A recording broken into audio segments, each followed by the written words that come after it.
salut tout le monde, j'espère que vous allez bien. Je suis super contente de vous retrouver pour une nouvelle vidéo sur la chaîne qui dépoussière la spiritualité. Aujourd'hui, comme vous l'avez vu dans le titre, j'avais envie qu'on parle ensemble et qu'on aborde ensemble le thème de la mission de vie. Comment trouver sa mission de vie, comment connaître sa mission de vie, comment réaliser sa mission de vie. Différentes questions qui me reviennent beaucoup lors des lectures d'âme que je peux réaliser avec vous. Vous êtes énormément à me contacter pour faire des séances, pour me demander quelle est votre mission de vie, comment vous aligner sur votre mission de vie, comment exprimer, comment trouver votre mission de vie. Ce sont des questions qui reviennent énormément lors des séances de lecture d'âme. D'ailleurs, je ne pensais pas du tout que c'était ça qui vous intéresserait. Moi, je m'attendais à ce que vous m'interrogiez de fou sur vos vies antérieures, comme la lecture d'âme donne d'une certaine manière accès aux annales akashiques, et en fait non. Vous êtes beaucoup à ressentir cet empressement, d'autant plus dans l'ère que nous vivons, où le réalignement énergétique est en cours et où nous sommes amenés à faire vibrer nos identités profondes et réelles, loin de l'illusion, à faire tomber les masques. Vous êtes énormément à vous interroger sur votre mission de vie, et c'est pour ça que je me suis dit que cette petite vidéo pourrait être sympa. Bien évidemment, en 20-30 minutes de vidéo, je n'aurai pas la possibilité de vous transmettre toutes les informations sur les missions de vie, parce que c'est un thème qui est vraiment très large. En tout cas, je vais essayer de faire ça de manière claire et concise et de vous donner quelques petits conseils précieux. Avant d'embarquer dans le vif du sujet, je vous rappelle que les soldes sont disponibles sur Bohem Dream, une occasion de se faire plaisir à petit prix, et que vous pouvez dès à présent commander votre voyance en ligne et votre bilan énergétique, une manière de faire le point sur votre circulation énergétique, de recevoir des conseils précis et pour une voyance en ligne, une manière de faire taire les doutes, ou aussi la possibilité de recevoir un message des guides en écriture inspirée que je canalise rien que pour vous. Je vous mets les différents onglets qui s'affichent ici, que vous retrouverez également en barre d'infos, des services que nous développons avec Morgane pour vous avec beaucoup d'amour et qu'on vous encourage à aller découvrir. Ceci étant dit, on embarque tout de suite dans le vif du sujet. On va essayer de se centrer parce que le thème de la mission de vie va forcément amener 1 milliard de questions, 1 milliard de considérations spirituelles, machin, tout ça, même philosophique, hein, c'est un peu philosophique comme sujet. Pourquoi est-ce que je suis sur Terre? Qu'est-ce que je suis amenée à y faire? Donc je vais essayer de cadrer tout ça. Dans ma tête, j'ai préparé un plan. De là à ce que je m'y tienne, c'est encore pas sûr.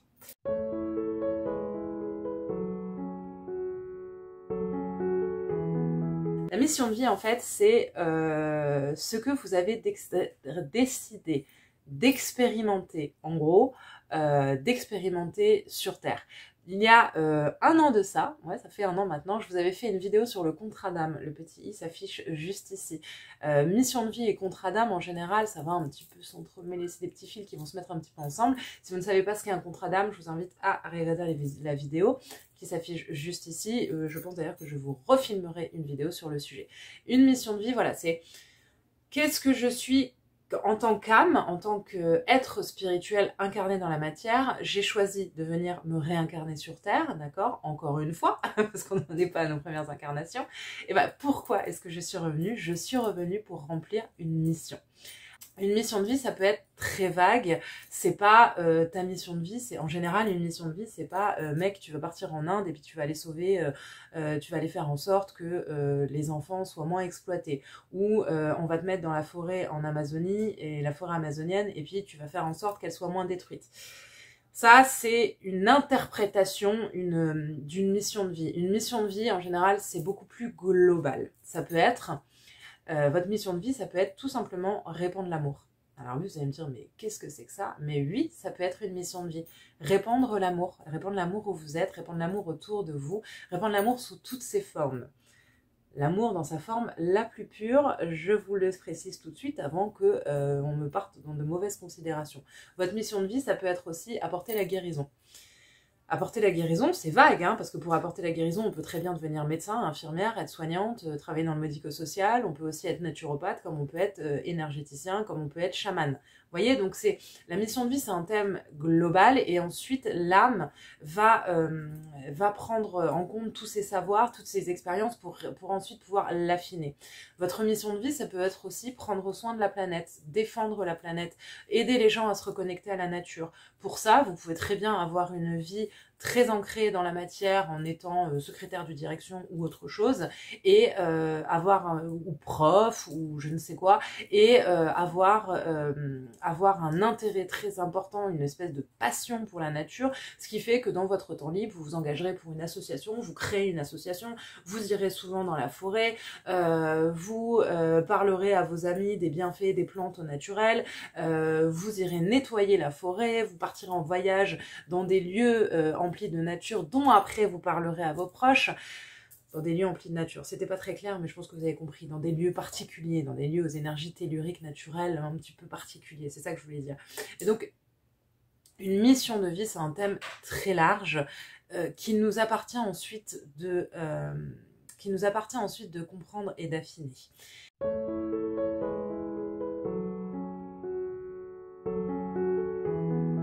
Alors, beaucoup de personnes que je rencontre lors des lectures d'âme ont peur de passer à côté de leur mission de vie. Je reviens là-dessus parce qu'en fait, ça fait sourire là-haut parce que c'est une peur de l'ego et du mental. On peut pas passer à côté de sa mission de vie. Pourquoi? Parce qu'en fait, c'est quelque chose qui revient à nous.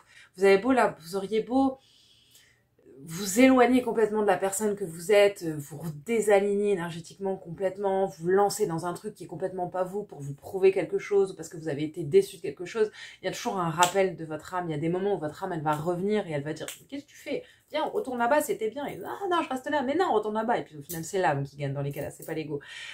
Donc vous ne pouvez pas passer à côté de votre mission de vie. De plus, les vibrations de la Terre étant beaucoup plus denses, beaucoup plus fluides, beaucoup plus importantes, il est vrai que dans nos anciennes incarnations, dans des temps et dans ces civilisations un peu reculées, on pouvait peut-être avancer un peu moins vite dans sa mission de vie, aller un petit peu moins loin, ce qui fait naître chez beaucoup de personnes que je rencontre en lecture d'âme une espèce de frustration de l'âme qui a eu l'impression de ne pas aller à fond dans sa mission de vie, de ne pas réussir à englober sa mission de vie correctement et qui du coup revient dans cette incarnation en mode les gars, faut y aller, vous voyez, comme sur un ring de boxe en mode je suis prête, alors que ça va se faire naturellement. Donc oui, non, louper sa mission de vie, c'est pas possible.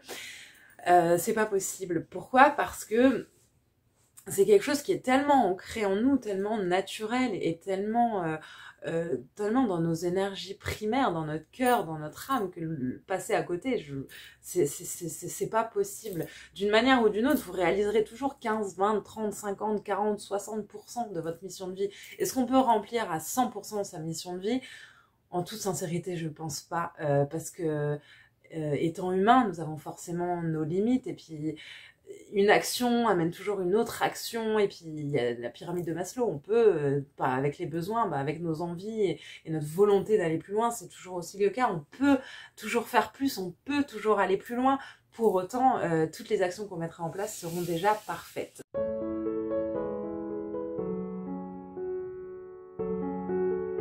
Alors, on pouvait vous sortir le blabla habituel, faites taire votre mental, méditez, demandez à votre âme ce qu'elle est venue incarner.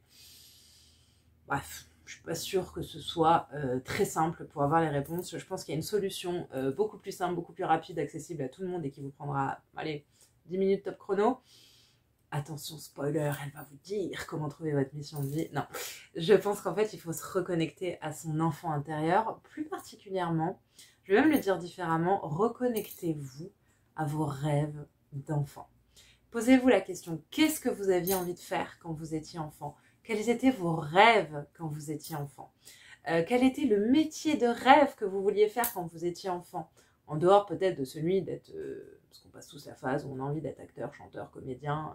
Bon, on a le droit, ça peut faire partie d'une mission de vie, parce qu'il y a une notion de transmettre l'amour aussi et de nourrir les arts qui sont une très très belle vibration. Mais qu'est-ce qui vous faisait vibrer? Quelle héroïne, par exemple pour toute la génération Disney et des dessins animés, quelle héroïne Disney vous faisait kiffer? Quel univers vous faisait rêver quand vous étiez enfant? Est-ce que c'était le côté magicien? Est-ce que c'était les astronautes? Est-ce que c'était les animaux? Est-ce que c'était le côté Pocahontas et vie dans la nature? Est-ce que c'était même, je sais pas, tout à fait autre chose? Est-ce que vous aviez un délire sur les dinosaures? Est-ce que vous aviez l'impression que vous étiez là pour aider les gens? Est-ce que vous vouliez aller dans la gendarmerie ou dans l'armée? Est-ce que vous vouliez devenir avocat pour défendre les gens? Autant de questions qui vont vous mettre, et de réponses du coup, qui vont vous mettre sur la piste de votre mission de vie. Pourquoi? Parce que quand on est enfant, on est un être pur et notre mental n'est pas encore totalement construit. Et donc, vu que notre mental n'est pas totalement construit, qui va se terminer de se construire entre 7 et 9 ans, grosso modo, mais ça dépend des enfants, les messages de notre âme, notre identité profonde est beaucoup plus exprimée et exprimable et ressentie que pour aujourd'hui dans notre vie d'adulte où même si on a des désirs, il y a notre ego qui revient au galop en mode oui mais ça paiera pas les factures, mais qu'est-ce que vont penser les autres, mais pourquoi est-ce que moi je ferais ça, et mais c'est ridicule. Ça quand on est enfant on l'a pas parce qu'on a on n'a pas cette lourdeur du monde d'adulte qu'on s'est créé et qu'on veut bien continuer d'alimenter d'ailleurs. Et donc pour trouver sa mission de vie, je pense que le meilleur conseil que je puisse vous donner, c'est interrogez-vous sur ce qui vous faisait kiffer quand vous étiez enfant. Quel film aussi vous a marqué? Souvent les films, beaucoup de films sont créés sous inspiration de là-haut. Il y a souvent il y a des personnes qui sont très marquées par les films. En général, les chamans peuvent être très très marqués par des films sur la nature. Enfin bref, les gens passionnés par l'espace. Voilà, mais quels sont les films que vous adoriez quand vous étiez petit? Quels films vous pourriez regarder en boucle et que vous pourrez encore regarder en boucle aujourd'hui? Qu'est-ce qui vous faisait vibrer? Comment vous vous positionnez aussi face aux autres?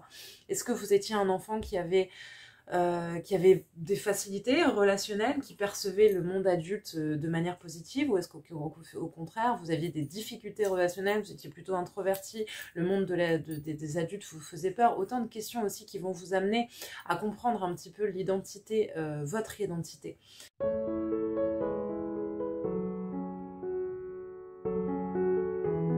Il est important aussi de faire le distinguo entre mission de vie et métier. Vous pouvez, comme je vous le disais, exprimer votre mission de vie en dehors de votre métier, bien qu'il y a un moment ou un autre, de toute façon, plus vous allez vous aligner à vous, plus votre mission de vie va prendre de plus en plus de place et va venir englober un petit peu votre situation matérielle, et en fait les deux vont se réunir. Mais il n'y a aucun problème avec le fait que toute une première partie de votre vie, vous fassiez un métier qui n'est pas nécessairement totalement à 100% aligné avec votre mission de vie, mais plus tard, quand vous ferez une petite introspection, vous vous rendrez compte qu'en fait tout ça était des enseignements pour vous mener au point où ensuite vous feriez de votre mission de vie, de votre travail, votre mission de vie, ou de votre mission de vie, votre métier. Ça dépend dans quel sens on le prend.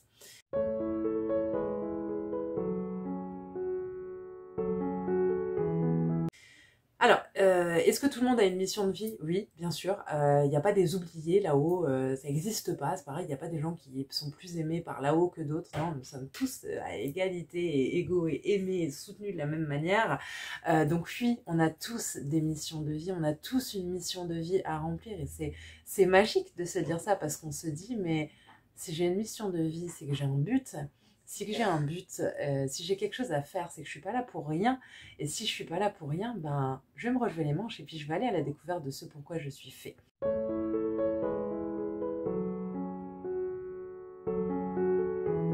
Une mission de vie, il est aussi important de prendre conscience qu'elle ne s'exprimera pas toujours de la même manière en fonction des âges que vous avez. Comme une jauge en fait qui augmente, et plus on fait un travail sur soi et plus on s'allège des fausses croyances, du mental, de l'ego, des injonctions, plus forcément sa mission de vie, elle vient à nous, elle s'impose.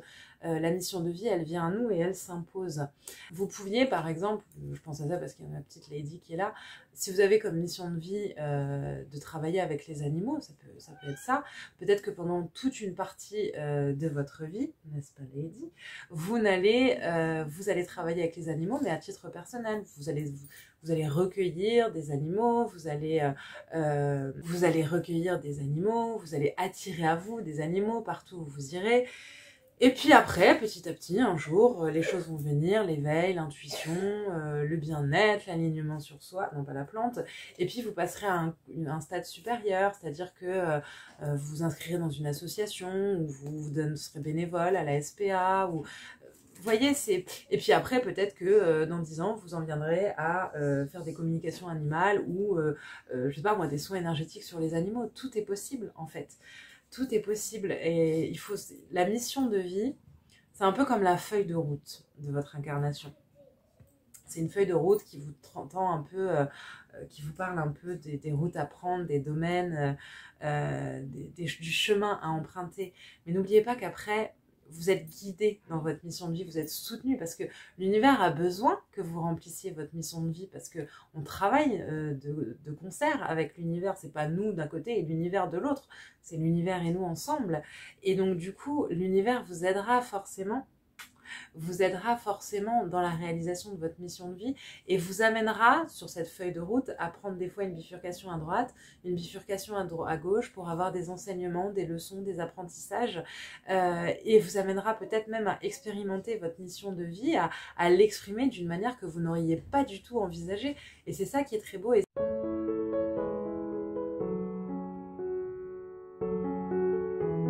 tiens vraiment à revenir là-dessus, sur ce point, parce que ça insiste dans mes oreilles. Arrêtez d'avoir peur de passer à côté de votre mission de vie. Soyez dans la légèreté, dans la fluidité. Et si vous avez la sensation de ne pas réaliser votre mission de vie, faites simplement une demande à l'univers. Dites-lui que vous êtes disponible, que vous êtes prêt à répondre à ces appels et laissez les choses venir en leur temps.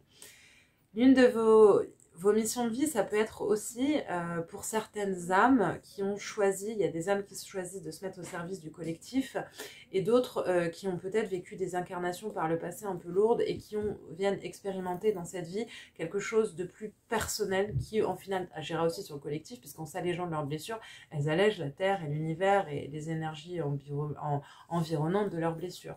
Quelquefois, la mission de vie d'une personne peut tourner autour de l'acceptation de certaines choses ou peut tourner autour de la guérison de blessures qu'elle va ensuite répandre autour d'elle. Je vous donne par exemple un exemple avec, on va prendre un exemple un petit peu assez lourd, volontairement pour le faire comprendre.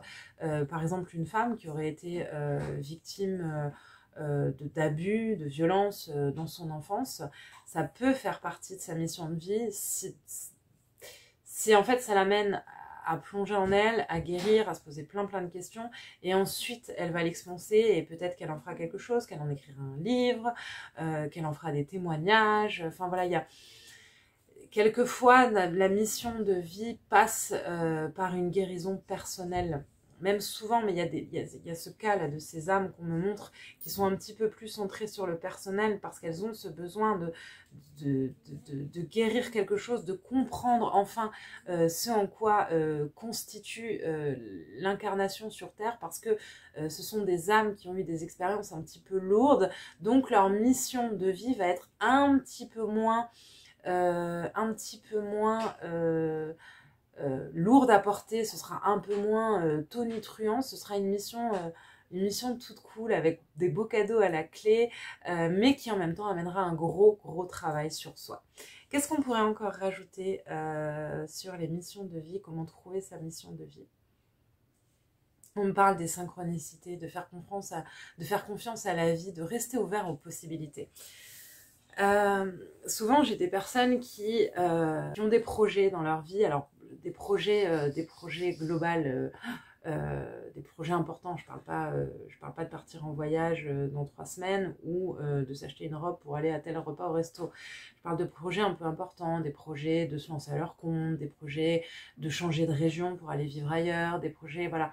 Et souvent, lorsque je vous ai en séance, ces personnes-là, je me rends compte qu'en fait, vous êtes obtus, vous êtes fermé, c'est-à-dire que dans votre tête, vous avez un projet et puis c'est bon, je vais changer de région pour aller dans telle région, il faut que ce soit comme ça. Et en fait, quand on est comme ça, on est fermé à ce que la vie nous amène.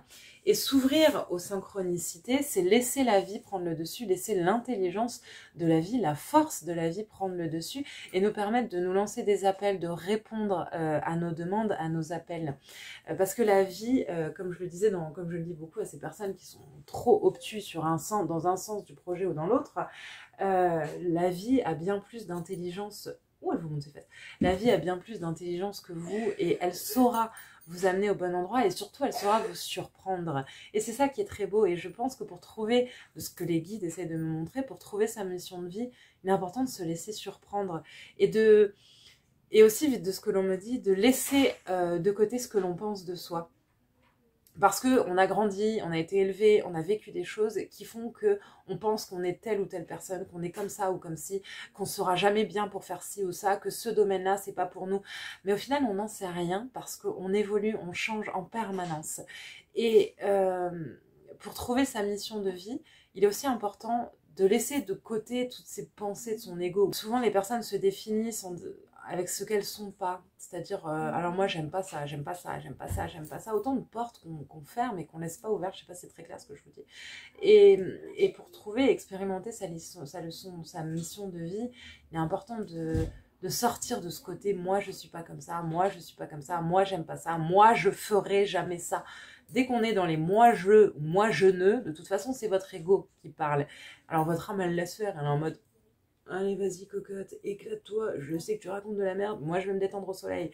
Mais oui, dès que vous êtes dans le moi je ou le moi je ne, de toute façon vous êtes dans l'ego et votre ego il s'amuse des fois à vous éloigner un petit peu de votre mission de vie, de votre mission d'âme. Votre mission de vie, il est important aussi, de ce que l'on me montre, que vous compreniez qu'elle répond à certaines synchronicités temporelles. Ça rejoint un petit peu ce que je vous disais tout à l'heure, de ce que les guides me montrent avec l'évolution de l'importance de votre mission de vie en fonction de votre évolution personnelle. Il y a des personnes, il y a beaucoup de personnes, d'autant plus dans les années à venir, là, depuis ces 5 dernières années et encore pour 5, 6, 7, 8 ans, qui vont avoir j'appelle ça des virages à 90 degrés, une putain de magnifique transformation, transmutation et leur mission de vie à ce moment-là s'exprimera pleinement. Et puis là, ils se diront, mais pourquoi ça me tombe dessus? J'ai 30, 35, 40, 50, 60, 70 ans. Tout simplement parce que c'était écrit comme ça. Il y a une espèce de timing divin en mode là c'est maintenant qu'on a besoin de toi, c'est maintenant qu'on a besoin que tu t'alignes pleinement sur ta mission de vie. Et dès lors que c'est décidé comme ça, ou que votre âme avait décidé dans ce fameux contrat d'incarnation que vous avez signé de ok, je commencerai à tourner machin autour de ma mission de vie vers tel âge et je l'expérimenterai pendant tant d'années, c'est quelque chose qui viendra à vous et que vous auriez beau le forcer avant, ça ne marchera pas. Il y a cette notion de ce que les guides me montrent de timing qui est très beau et qui permet aussi de se mettre en mode lâcher prise, en mode j'ai pas trouvé, c'est que c'est pas encore le moment pour moi, les guides n'ont pas décidé. On peut aussi le prendre comme ça après tout. Mais ouais, il y a cette notion de timing. Ensuite, est-ce que les guides ont encore un message par rapport à la mission de vie?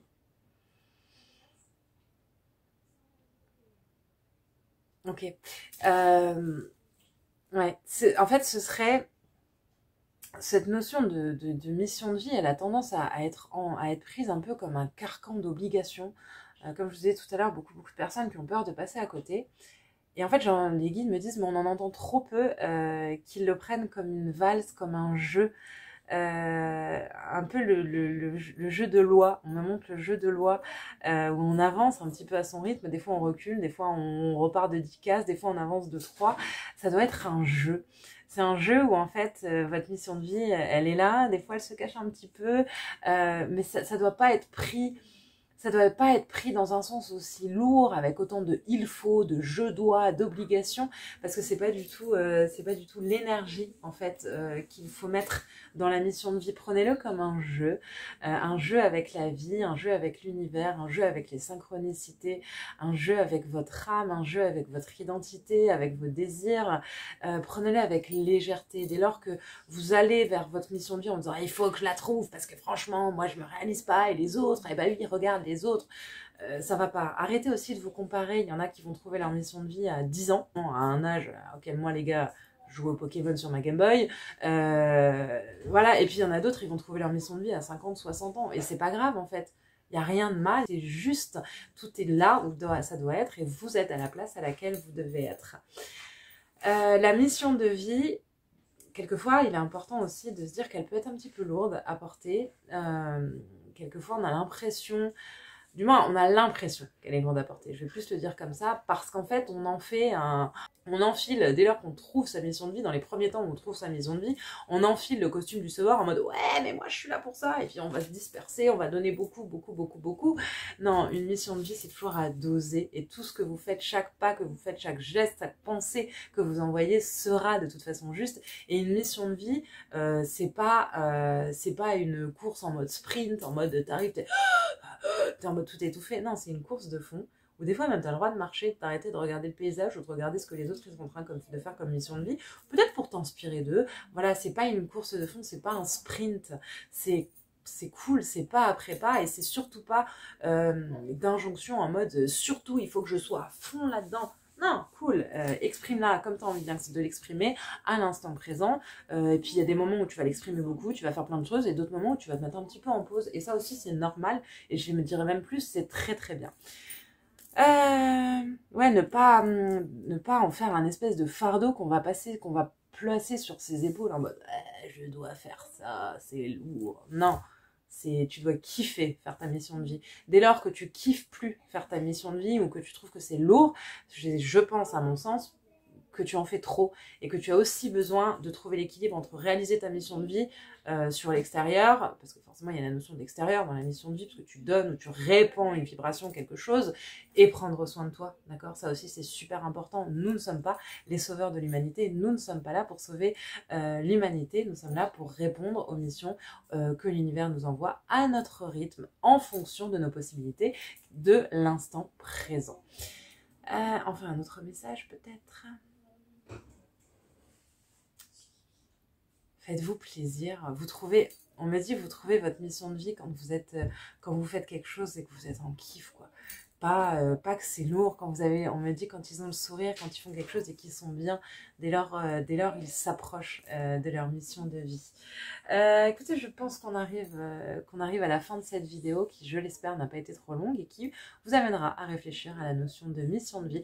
J'espère que cette vidéo vous a plu. Bien évidemment, j'ai pas pu tout vous transmettre parce que vous savez que j'aime pas faire des vidéos trop longues pour pas vous retenir 3 heures devant les écrans. Si vous avez des questions générales sur le thème des missions de vie, de la mission d'âme auxquelles je n'ai pas répondu dans cette vidéo, n'hésitez pas à me le dire en commentaire. Vous savez que je vous dis toujours avec beaucoup, beaucoup, beaucoup de plaisir et je ferai pourquoi pas une deuxième vidéo sur le sujet parce qu'il est vrai qu'il y a beaucoup, beaucoup de choses à dire là-dessus.